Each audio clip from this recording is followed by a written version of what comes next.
Chairman Peoples Party Bilawal Bhutto Islamabad से लाहौर पहुंच गए हैं। बिलावल भुट्टो आसिफ अली जरदारी से मुलाकात करेंगे।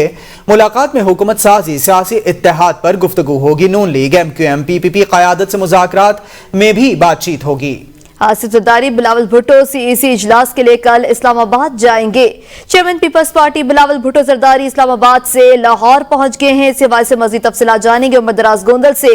जी उमर, बताइएगा, बिलावल भुट्टो अली जरदारी जो है वो मुलाकात करेंगे।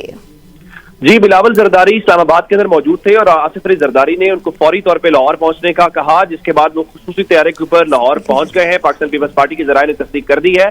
वो बिलावल हाउस लाहौर के अंदर आज आसिफ अली जरदारी के साथ जो मुशावरत है करेंगे और उसके बाद चूंकि उनके इस मुस्लिम लीग नून के साथ जो मुज़ाकरात हैं उन चीजों को भी हतमी शक्ल दी जा रही है। और इसके अलावा कल सेंट्रल एग्जीक्यूटिव कमेटी का इजलास है जो इस्लामाबाद के अंदर होना है। आसिफ जरदारी और बिलावल भुट्टो वहां पे जाएंगे और खास बात यह है कि अब लगता यह है कि लाहौर से मुलाकातों का सिलसिला इस्लामाबाद में पहुंच रहा है, इस तरह से कि बिलावल और आसिफ जरदारी भी कल इस्लामाबाद चले जाएंगे जहां पे सेंट्रल एग्जीक्यूटिव कमेटी का इजलास है। और उसके अलावा जो काफ लीग के सरबराह चौधरी शुजात हुसैन है, कल वो भी इस्लामाबाद रवाना हो जाएंगे। आज उनकी मुलाकात का इम्कान जाहिर किया गया था लाहौर में, वो मुलाकात नहीं हुई। अब हमें चौधरी शाफे हुसैन ने इस बात की तस्दीक की है कि वो कल रवाना होंगे और उनकी और नवाज शरीफ की मुलाकात भी इस्लामाबाद के अंदर होगी और चौधरी शुजात की मौलाना फजलुर रहमान के साथ भी इस्लामाबाद में मुलाकात होनी है। और गालिब इम्कान यह है कि आसिफ जरदारी की और नवाज शरीफ की मुलाकात भी इस्लामाबाद में ही होगी।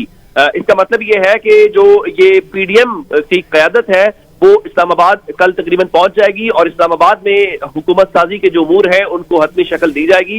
ये भी मुमकिन है कि कोई PDM क़यादत तर्ज का एक तमाम ही जो पार्टी के सरबराह है उनका इजलास हो जाए या उनकी कोई मीटिंग हो जाए जिसमें तमाम उमूर को जो हतमी शक्ल है वो दे दी जाए।